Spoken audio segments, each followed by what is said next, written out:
tonight. Republican Martha McSally has conceded the Senate race in Arizona, the one that she thought she won. The new senator from that state will be Sinema. McSally led on election night, but his surge of late-counted votes carried Sinema to the lead. Independent Women's Voice senior fellow Lisa Booth has been following this race since its earliest stages and joins us tonight to explain exactly what happened. Lisa Booth, what exactly, if you could bottom line what happened in this election that Martha McSally and everyone watching thought she won, but now she just conceded she's not going to be the new senator, what happened? Right, and as you mentioned, the Associated Press has called the race. She has conceded.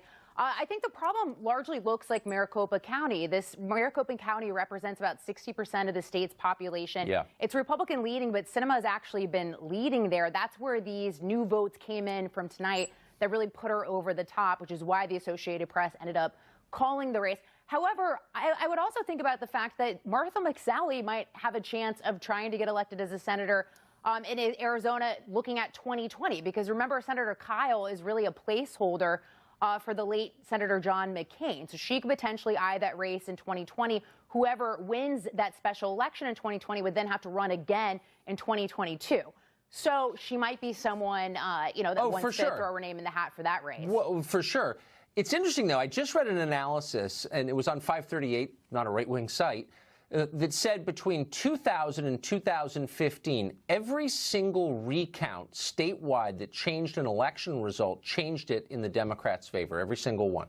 So that doesn't prove anything, but you got to ask the obvious question. And the obvious question in this case is, Martha McSally is satisfied that this process was fair?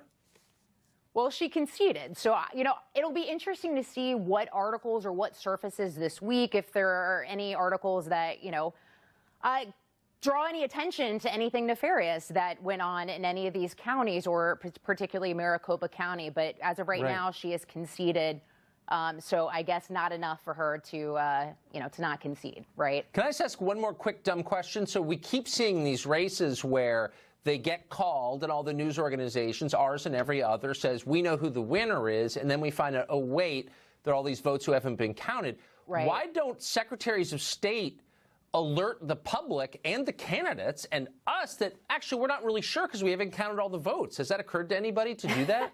That's a good point, Tucker. And we've also got that going on in Georgia right now, because that race still hasn't been called. We should know more information tomorrow.